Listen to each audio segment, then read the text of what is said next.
boy, this is my kind of place. I think it's a lot of fun when you can have a product like a See's candy or Coca-Cola, whatever. You really love the product itself. I just like to eat, and especially candy. What do you think the company has not grown to the scale of Mars or Hershey's? And what do you think we could do to make this company, grow and become a bigger part of our company, being such an amazing product? Well, we've probably had a dozen or so ideas over the years, and we used to really focus on it because it was a much more sizable part of our business. In fact, it was practically our only business aside from insurance. And like I say, we've had 10 or 12 ideas. Some of them we've tried more than once, and as we've had a new manager, they've tried them, and the truth is none of them really work. And the business is extraordinarily good in a very small niche. Boxed chocolates are something that everybody likes to receive or maybe give as a gift, both sides of it. And relatively few of the people go out and buy to consume themselves. If I leave a box of chocolates open at the office, we've only got 25 people, but it's gone, almost immediately. If I take it as a gift to somebody, they're happy to get it. And if you leave the box open at a dinner party, again, they're all gone.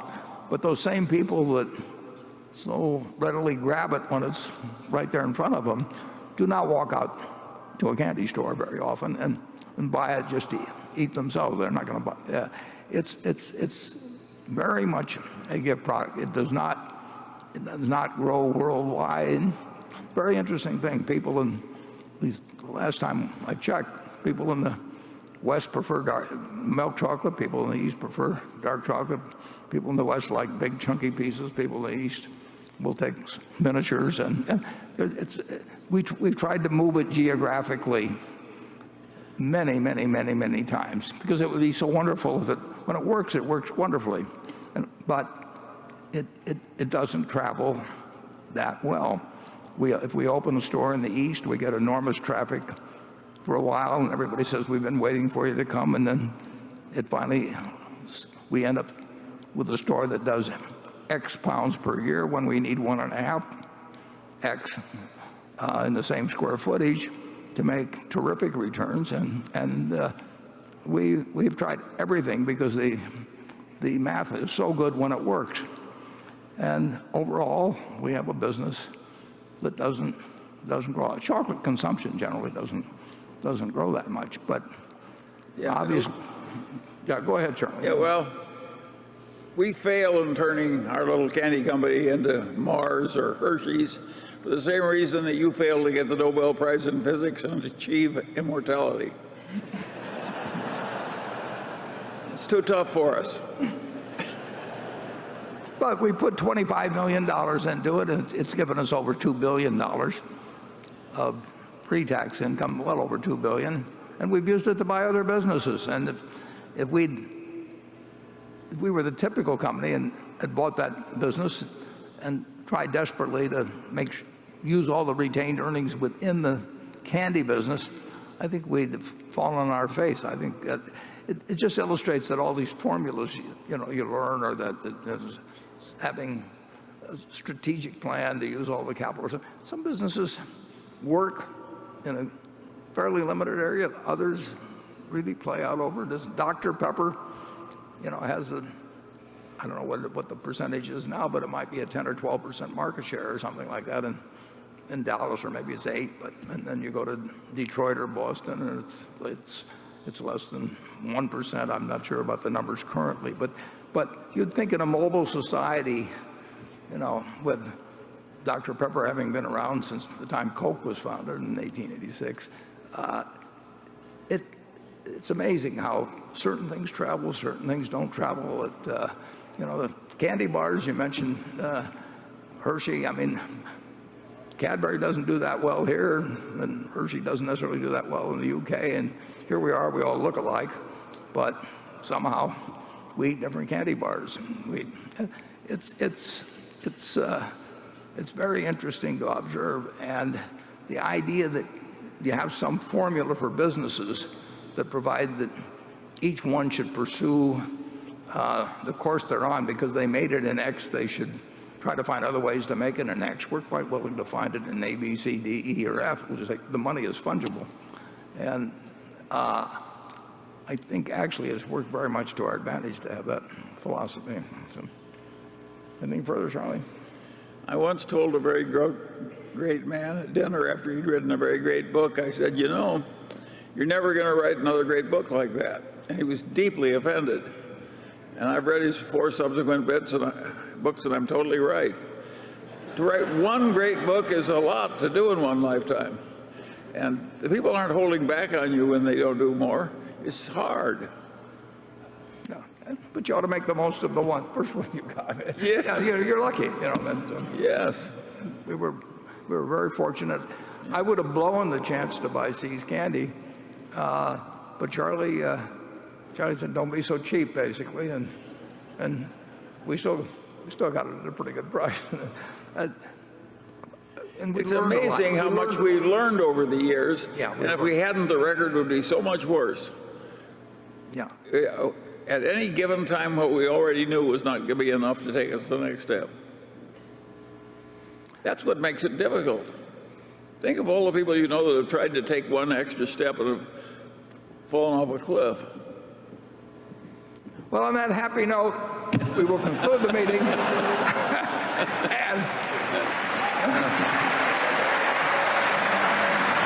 My first question is, Mr. Munger, you are largely credited with moving Warren away from the cigar butt approach to investing as it was practiced by Ben Graham.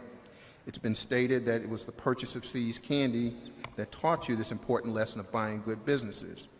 At what point did you realize that this concept of buying good businesses was a better long-term investment strategy, and what was it in your discussions with Warren that allowed you to persuade him to move in that direction?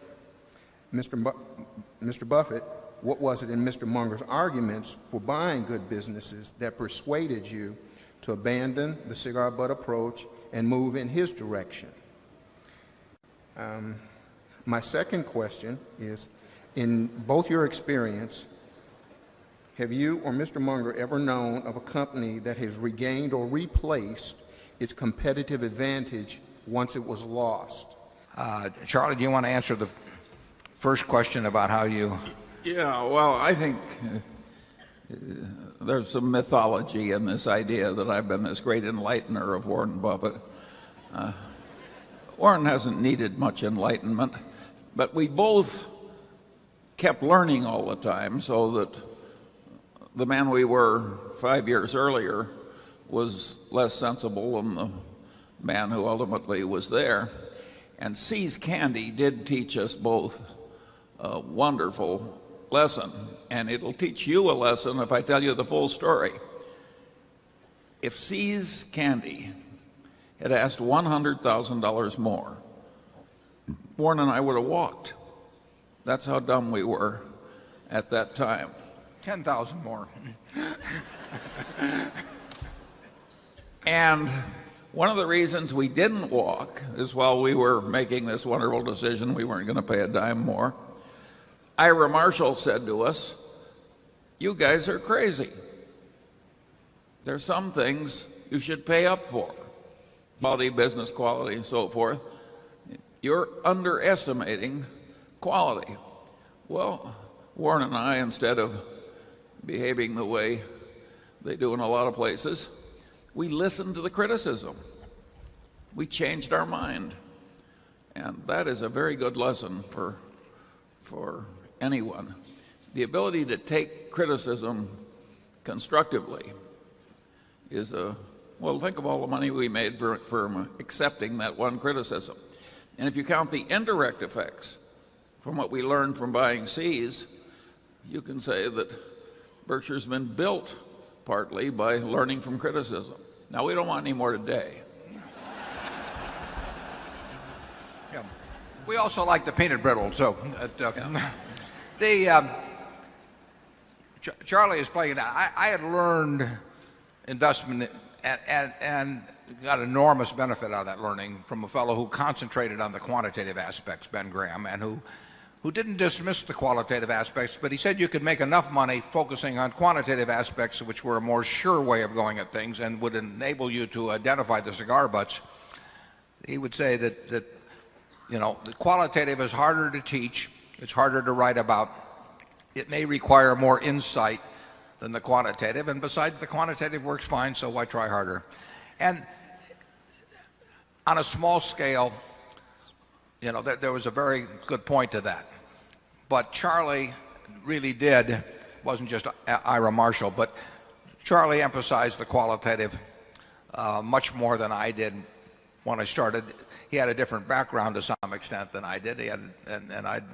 I was enormously impressed by a terrific teacher, and for good reason. But it makes more sense, as we pointed out, to buy a wonderful business at a fair price than a fair business at a wonderful price. And we've changed I've changed my focus anyway, and Charlie already had it, over the years in that direction. And then, of course, we have learned by what we've seen. I mean, it's not hard when you've watched businesses for 50 years, to learn a few things about them as to where the big money can be made. Now, you say, when did it happen? It's very interesting on that, because what happens, even when you're getting a new important idea, is that the old ideas are still there. So there's this flickering in and out of things. I mean, there was not a strong, bright red line of demarcation where we went from cigar butts to wonderful companies. But we've moved in that direction, occasionally moved back, because there is money made in cigar butts. But overall, we've kept moving in the direction of better and better companies, and now we've got a collection of wonderful companies. We were in the midst of our Easter season, and Easter is a big sales period for See's, and I don't know whether we were halfway through, but we weren't halfway through in terms of the volume that's going to be delivered, because it comes toward the end. And essentially we were shut down, and we remain shut down. The malls, we've got 220 or so retail stores, and we've got a lot of Furniture Mart sells our candy, but the Furniture Mart's closed down, and so See's business stopped. And it's a very seasonal business to start with, so we have a lot of seasonal workers too that come in, particularly for the Christmas season. But we have a lot of Easter candy. I mean, Easter candy is kind of specialized too, so we won't sell it. And we produced a good bit of it, and we couldn't ship it, and we couldn't put it in stores, and there's some of that's going on. And of course, Greg does all the work on those sort of situations, and our managers are terrific, of course, in dealing with it. But this is a very, very unusual period, and like I say, a few years from now, I think Berkshire will be employing more people than 395,000. Over the years, we started with 2,000 at the textile business, and we've still got the same playbook. To do that, you have to understand what you're doing it in. I mean, you have to understand the business. And you can understand some businesses, but not all businesses. Yep. Warren, so you covered half of it, which is trying to understand a business and buying a business, but you also alluded to getting a return on the amount of capital you invest in the business as an investor. And that comes back to what are you paying for the business. How do you determine what you think is a fair price to pay for the business? It's a tough thing to decide, but I don't want to buy into any business I'm not terribly sure of. So if I'm terribly sure of it, it probably isn't going to offer incredible returns. I mean, why should something that is essentially a cinch to do well offer you 40% a year or something like that? So we don't have huge returns in mind, but we do have in mind never losing anything. And I mean, we bought See's Candy in 1972. See's Candy was then selling 16 million pounds of candy at $1.95 a pound, and it was making 2 bits a pound, or $4 million pre-tax. We paid $25 million for it. Took no capital to speak of. When we looked at that business, basically my partner Charlie and I really decided whether there was a little untapped pricing power there. In other words, whether that $1.95 box of candy could just as easily sell for $2 or $2.25. If it could sell for $2.25, another 30 cents a pound was $4.8 million on 16 million pounds. which on a $25 million purchase price was fine. We didn't do any, we've never hired a consultant in our lives. Our idea of consulting is go out and buy a box of candy, and eat it. But what we did know was that they had share of mind in California. I mean, there was something special. Every person in California had something in their mind about See's Candy, and overwhelmingly was favorable. They had taken a box, Valentine's Day, and given it to some girl, and she kissed him. If she'd slapped him, we'd have no business. But as long as she kisses him, that's what we want in their mind. See's Candy getting kissed. And if we can get that in the minds of people, we can raise prices. And I bought that I bought it in 1972. We've raised every year. I raise the price on December 26th. I raise it the day after Christmas, so that everybody, because we sell a lot at Christmas. In fact, we'll make $60 million this year. We'll sell 30 million pounds, make $2 a pound. Same business, same formulas, same everything. 60 million bucks still doesn't take any capital, and we'll make more money 10 years from now. But of that 60 million, we make about 55 million in the 3 weeks before Christmas. And our company song is "What a Friend We Have in Jesus." I mean, it is. It is a good business. But the important thing about that business is, think about it a little. Most people don't buy boxed chocolates to consume themselves. They buy them as gifts. Somebody's birthday. More likely, it's a holiday. It's Valentine's Day, single biggest day of the year. Christmas is the biggest season by far. But women buy for Christmas, and they plan ahead and buy over a 2 or 3 week period. Men buy on Valentine's Day. They're driving home. We run ads on the radio. Guilt, guilt, guilt, guilt. The guys are veering off the freeway right and left. And they won't dare go home without a box of candy when we get through with them on our radio ads. So that Valentine's Day is the biggest day. But can you imagine going home on Valentine's Day, and our See's Candy is now $11 a pound, thanks to my brilliance. And let's say there's candy available at $6 a pound. But do you really want to walk in on Valentine's Day and your wife's got all these favorable images of the See's Candy over the years, and she sees you, and that's the way she thinks of you during the rest of the year when you really behave kind of badly. And you walk in and say, "Honey, this year I took the low bid," and then hand her a box of candy. I mean, it just isn't going to work. So, in a sense, there's untapped price. It's not price dependent, basically. Think of Disney. I mean, Disney is selling, we'll say, home videos for, $16.95, $18.95, or whatever. All over the world, people, and we'll say particularly mothers in this case, have something in their mind about Disney. I mean, every person in this room, when you say Disney, has something in their mind about it. If I say Universal Pictures, you don't have anything in your mind. If I say 20th Century Fox, you don't have anything special in your mind. If I say Disney, you've got something in your mind. And that's true around the world. Now, picture yourself with a couple of young kids, who you want to put away for a couple hours every day so you get a little peace of mind. And if you get them one video, they'll watch it 20 times. So you go to the video store or wherever you buy the video. Are you going to sit there and premiere, 10 different videos and watch them each for an hour and a half to decide which one your kid should watch? No. I mean, let's say there's one there for $16.95 and the Disney's there for $17.95. If you take the Disney video, you're going to be okay.